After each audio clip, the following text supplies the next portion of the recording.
माधवं गोपिका वल्लभं जानकी नायकं रामचन्द्रं भजे अच्युतं केशवं सत्यभामाधवं माधवं श्रीधरं राधिकाराधितम् इन्दिरामन्दिरं चेतसा सुन्दरं देवकी नन्दनं नन्दजं सम्भजे अच्युतं केशवं रामनारायणं कृष्णदामोदरं वासुदेवं हरिम्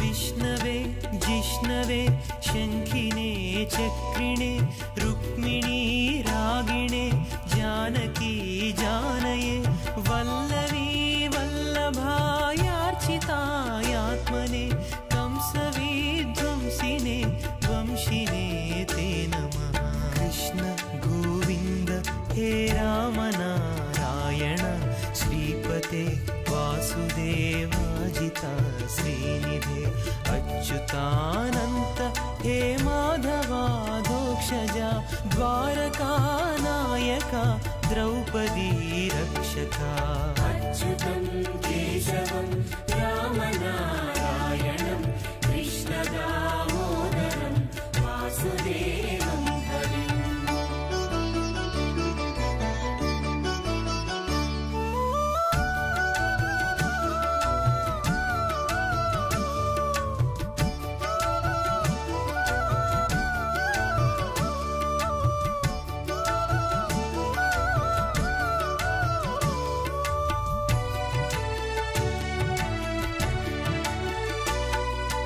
राक्षस क्षोभितः सीतया शोभितो दण्डकारण्यभूपुण्यता कारणः लक्ष्मणेनान्वितो वानरैः सेवितो अगस्त्य सम्पूजितो राघवः पातु मां धेनुकारिष्ट कानिष्टकृद्वेषिः केशिः कंसहृद्वंशिकावादकः पूतना कोपकः सूरजाखेलनो बालगोपालकः पातु मां सर्वदा మాఘమాసాన్ని పురస్కరించుకొని సూర్యారాధన వలన మనం పొందేటువంటి లాభాల గురించి తెలుసుకుంటున్నాం కదా.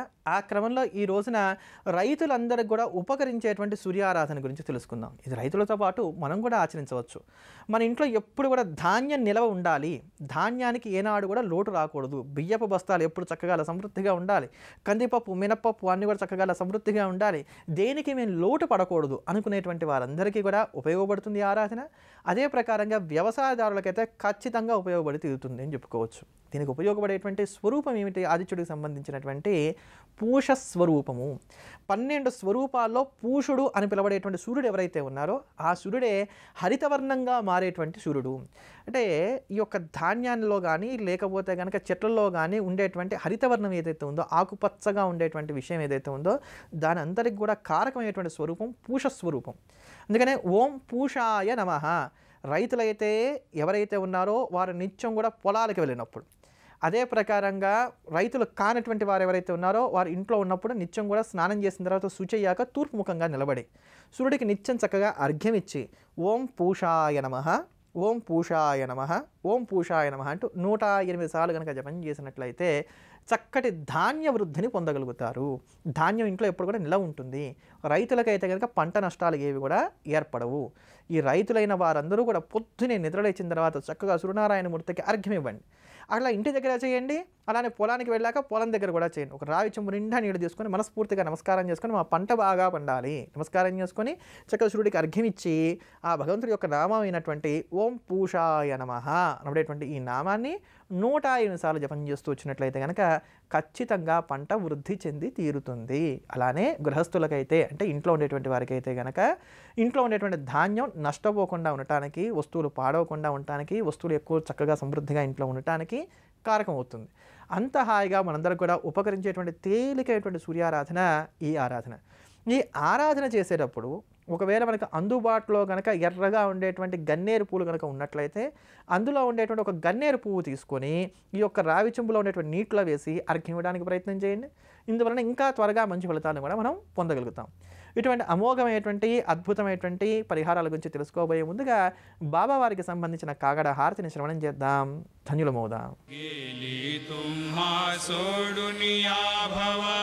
तमरजनी विलया परिहे अज्ञानासे तुमचे भूलवियोग माया शक्ति न यत्किंचित हि तिजला साराया तुम्हीच ते सारुनि दावा मुख जनताराया भो साईनाथ महाराज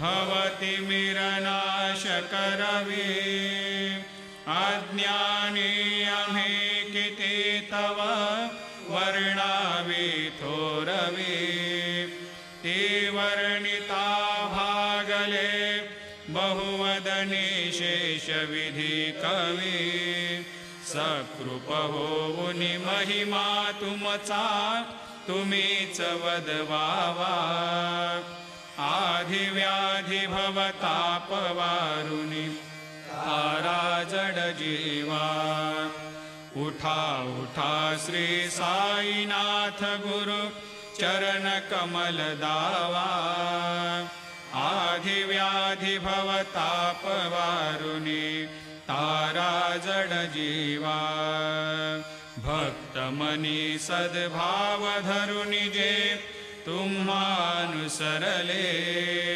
ध्यायास्तवते दर्शन तुमचे द्वारे उभे ठेले ध्यानस्ता तुम्हास पाहुनी मन मुचे धाले